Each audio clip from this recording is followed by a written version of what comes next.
Y nos encontramos con el cuarto día mundialista teniendo una enorme maratón de partidos por todos lados, porque después del empate entre Marruecos y Brasil que vivimos ayer, este fue el peor robo del Mundial 2026, y es que Haití se sintió duramente perjudicada ante Escocia, que se ponía en ventaja a los 28 minutos por el rebote capturado por McGinn del Aston Villa, pero los haitianos no se rindieron y buscaron empatar encontrando dos manos en el área europea. La primera por este remate de Providence que parecía haber sido desviado por la mano de Hanley, que no la llegó a tocar para el árbitro, que después también ignoró la que apareció tras este remate del 10 que parecía mucho más clara, pero ni el VAR llamó, en una polémica contra Haití que después estaba reclamando roja a los 94 por esta plancha de McGinn que era solo amarilla para el árbitro, que cerró así un polémico triunfo para Escocia, que quedó como líder del grupo dejando último a Haití. ¿Y vos qué pensás? ¿Qué te parecieron estas decisiones del árbitro? Pero del debate llegaba la sorpresa, porque Australia estaba derrotando a la Turquía de Arda Güler, la joya del Real Madrid, que valía más que todos sus rivales, a los que amenazaba al comienzo arengando que ellos eran mucho mejores.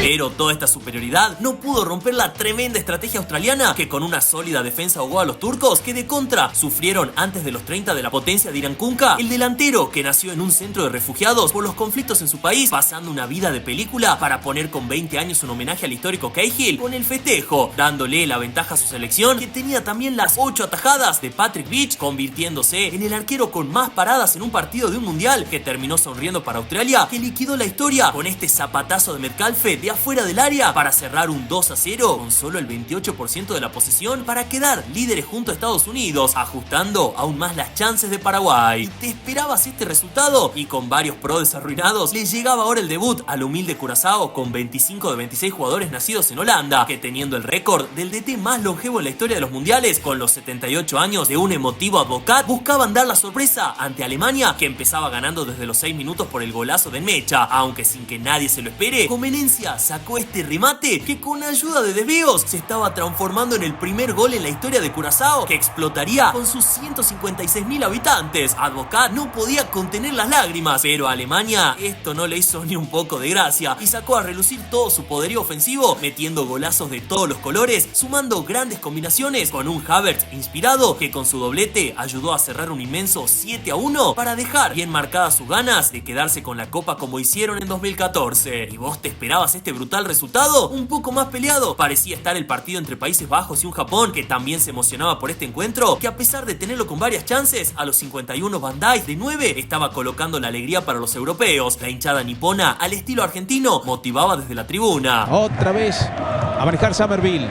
Panqueque. Y a los 56 aparecía el zapatazo de Nakamura para empatar y recobrar la ilusión, aunque solo por minutos, porque a los 64 Summerville desde el borde del área grande estaba esquinando con su potencia el segundo para un Holanda, que cuando parecía asegurar su triunfo apareció Ogawa a los 88 para filtrarse de cabeza, marcando un 2-2 que dejó un sorpresivo arranque para los europeos, aunque poco puede decirse de Holanda, que alcanzó los 13 partidos sin perder en un mundial. La última fue ante España en la final del 2010, estando a solo un partido del récord histórico del Brasil de Pelé. Y tras la pizarra del DT avisándole a Japón cuántos minutos faltaba, sus hinchas destacaban por cómo seguían su tradición, limpiando las tribunas antes del arranque del debut de Ecuador, que estaban teniendo su estreno ante la dura Costa de Marfil en un duelo muy físico, que parecía manejar bien la selección de BKC, que tuvo la chance de hacer 2 golazos, pero el travesaño se hizo sentir, evitando la alegría para darle la suerte al conjunto africano, que tras el aluvión ecuatoriano dio el inesperado golpe a los 90 minutos por la velocidad de Singo, que vio solo a Diallo asistiéndolo para que de primera esquine un agónico triunfo 1-0 que dejaría hundidos a los hinchas y hasta ahora a Sudamérica, que no pudo ganar con Paraguay, Brasil y ahora Ecuador. La falta de puntería en esos detalles, que realmente fuimos muy superior en un primer tiempo, son cosas que lamentablemente no podemos manejar, pero terminan incidiendo en un resultado injusto, ¿no? Veremos qué pasa mañana con Uruguay. ¿Vos qué pensás? ¿Fue justo este resultado? ¿Qué le faltó a la selección de BKC para conseguir el triunfo? Y con toda esta maratón de partidos también nos llegaban algunos debates y curiosidades, porque este es el peor problema del Mundial 2026. Copa del Mundo no se gana el primero juego. Y mirá las últimas noticias que nos llegaban de una copa que tenía la locura de los hinchas de Haití, Holanda y hasta Escocia, que se reunieron a las 2 de la mañana para festejar un gol histórico en este torneo, que también contó con la advertencia del presidente de Marruecos, Alamín, que decidió nacionalizarse español a pesar de sus raíces marroquíes, deseando enfrentarlo en una final. Por ahora, mientras Yamal sigue siendo escrachado por sus compañeros mientras duerme, Portugal cual decidió usar durante todo el mundial una pulsera en honor a Diogo Jota. Nome especial do Diogo Jota. Pero de estos gestos, en Brasil estaba destacando Neymar, que hacía de motivador de sus compañeros hasta recuperarse de su lesión, estando muy cerca de Vinicius, que vivió este curioso momento en el que se negó a responderle en español a un periodista venezolano. Vini, por aquí para Venezuela, Globovisión.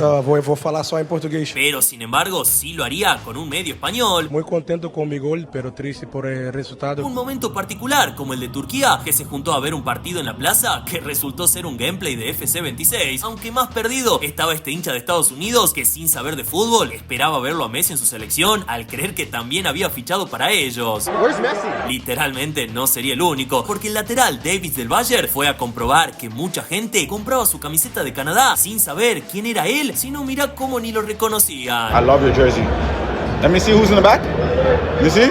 Yes. Pero del tema de identidad, el delantero Cho Wen-sung sorprendió al aparecer con un mate para saludar a los hinchas de una Corea que también destacó por Kani, el talentoso volante del PSG, al que le quitaron el celular por usarlo en pleno entrenamiento, mostrando el lado más estricto de una jornada en la que se armaría mucho debate, principalmente por el calor para los europeos, que vienen quejándose por las intensas temperaturas en Estados Unidos, creyendo que era inhumano entrenar y jugar con más de 30 grados, un clima normal para los sudamericanos y africanos, que causó muchos reclamos en Noruega, Bélgica y hasta España, que mostró que en sus prácticas tuvieron que sumar un chaleco con hielo y unas botas refrigerantes para que los jugadores no queden tan afectados por el calor y puedan recuperarse más rápido. Una curiosidad que generó el malestar en los hinchas europeos, pero el rechazo del resto, que creen que están exagerando, y este debate se agrandaba más por los tiempos de refrigeración o hidratación que tienen ahora los partidos, con 2 minutos en la mitad del primer y segundo tiempo. Según FIFA, es para cuidar a los jugadores en un descanso bancado por muchos europeos como Escocia, que aprovecharon para ponerse hasta hielo en el cuerpo. Pero esto fue destruido por parte de futbolistas como en Paraguay, que se quejaron por la demora de un parate que está fuertemente influenciado por las publicidades, ya que en este parón aprovechan para emitir una enorme cantidad de anuncios que les cuestan a las empresas entre $100.000 a $500.000 el segundo. Un negocio que destruyó Klopp al confesar que el fútbol ya no está siendo interrumpido por la publicidad, sino que ahora el fútbol es la interrupción de los anuncios, viendo que todo el deporte se convirtió solo en un contexto para consumir y vender productos o servicios. Sin dudas, uno de los grandes debates que trae este mundial. ¿Vos qué pensás? ¿Para dónde crees que está yendo este fútbol? ¿Bancás estas novedades en la Copa? ¿O qué te está pareciendo este mundial? Y con toda esta locura que se estaba viviendo por la Copa, buen día, buenas noches para todos, mi nombre es Juaco y sentite más que bienvenido a este nuevo resumen para seguir disfrutando todo lo que dejaba esta intensa jornada. Tenemos que seguir hablando ahora igual de nuestra selección argentina, que estaría descontracturada. Tenemos un montón de viralidades en medio de una fiesta que armaron los jugadores. Obviamente hay que tocar un poco el fútbol europeo porque hubieron bastantes bombas en el mercado. El Real Madrid está con todo y poca gracia le está haciendo al Barcelona. Además, obviamente tenemos algunas curiosidades para seguir viviendo en esta jornada un poco extraña en Argentina. Lamentablemente hoy nos enteramos de la partida de Gaspi, un youtuber muy conocido. Yo no tuve la suerte de verlo personalmente, pero por todo lo que escuché parecía un tipazo. Se mostraba que quería hacer algo diferente, era un creativo, y sacar sonrisas a la gente creo que es algo que tiene que ser más valorado. Y lamentablemente, teniendo 23 años, enterarnos que perdió la vida, tenía un potencial para hacer cosas aún más grandes. Estaba haciendo una serie en Blender. Lamentablemente así es la vida, eso es lo que tiene. También nos pasan cosas muy buenas y también a veces pasan cosas como esta que no tienen una explicación, la verdad. Pero bueno, nada, deseándole lo mejor a su familia y también a toda la gente que lo quería y lo seguía. Sin más palabras, gracias como siempre por tu aguante, por tus comentarios, tus me gustes, estar siempre del otro lado, y sigamos nosotros metiéndole con este nuevo resumen de hoy.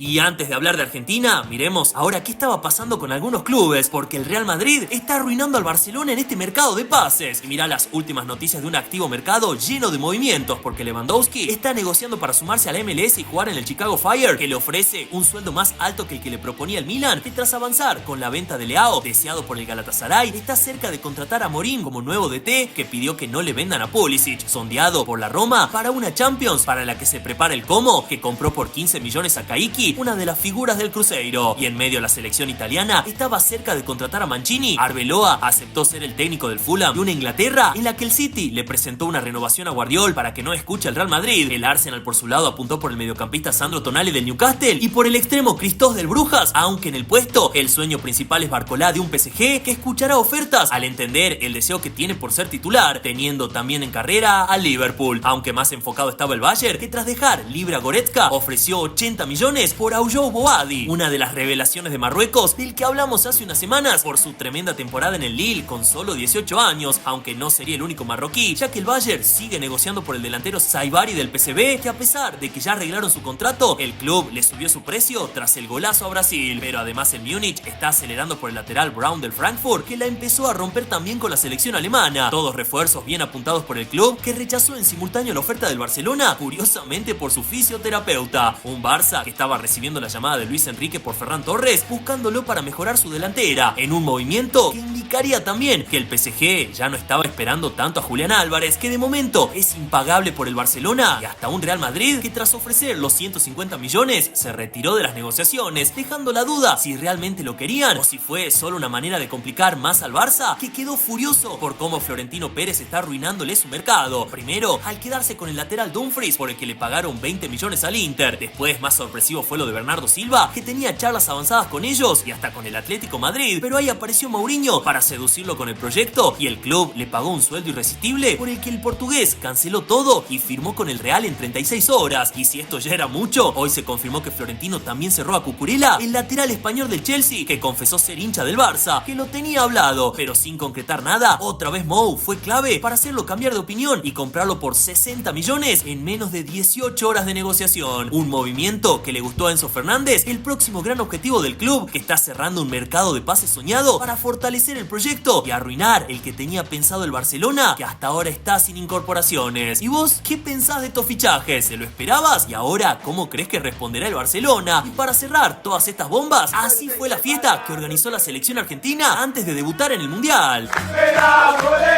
Y mirá las últimas noticias del albiceleste, el rival al que le gustaría enfrentarse Vitinha con Portugal en una final. Me gustaría muchísimo jugar una final, sea con que sea. Si me dices que hay Portugal-Argentina en la final, yo firmo. Pero de estas opiniones, la selección siguió avanzando con sus entrenamientos, ensayando una línea de 3 abajo, con Nico González y Molina en el medio para el ida y vuelta, recuperando en la práctica a Leandro Paredes, que ya empezó a ganar ritmo a la par del grupo, que aprovechó su tarde libre para relajarse. Nico Paz, Gia y el Flaco López se fueron a comprar ropa en un shopping. Leo juntaba sus mejores fotos en los mundiales para recordar el recorrido que emocionó a De Paul, que pidió que no se retire nunca, mientras que McAllister, Nico González, Musso y Scaloni recibían de gran manera a un grupo de ciclistas que viajaron durante 43 días para llegar al predio. El Dibu Martínez estaba recibiendo el invento de unos marplatenses que crearon un protector de dedos especiales para ayudar a la recuperación del arquero, que estaba activo, mostrando cómo a pesar del mal clima, con amenazas de tornado, estaban organizando un asado, aprovechando los 300 kilos de carne que le llegaron para toda la copa. ¿Cómo estamos, Dieguito? ¿Qué pasa? Digo, peleándole, amigo. Contra viento y marea. Contra viento y marea, mirá. Ay, crack, mirá, ¿qué es esto? Pero en simultáneo, Julián Álvarez Molina y Elicha Martínez sorprendieron a la Mona Jiménez, la leyenda del cuarteto, en una entrevista. Empiezan los cordobeses, un gustazo, amigo. Qué picante que sos. Te veo hacer goles ahí. Y fue tanta la alegría que el Chiqui Tapia decidió llevarlo con el resto del plantel, que estaba terminando de cenar, reencontrándose con Leo para irse al salón de juegos y ver el partido de Haití-Escocia, mientras la Mona armaba la fiesta con sus mejores canciones que tenían eufórico a Messi, que tuvo su foto después de los rumores de hace 12 años que decían que Leo no lo conocía.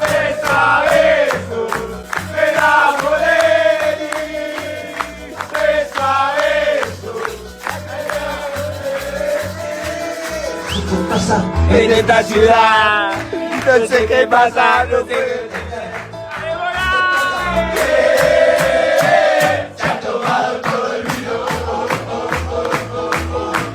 Momento divertido para despejarse y unirse como grupo, cerrando con una foto de todo el plantel que llenó de cariño a la Mona, que con humildad le pidió este saludo a Messi para uno de sus seres queridos. Hola Vicente, bueno nada, quería mandarte un abrazo muy grande, desearte lo mejor, acá estamos disfrutando de este ratito y queríamos saludarte. Una alegría que dejó también contento Scaloni al valorar estos momentos de ocio, fortaleciendo al plantel a días del debut ante Argelia en búsqueda de defender la Copa del Mundo. ¿Y vos qué pensás? ¿Te esperabas esta fiesta con la Mona? ¿Y cómo ves a Argentina para este debut en la Copa?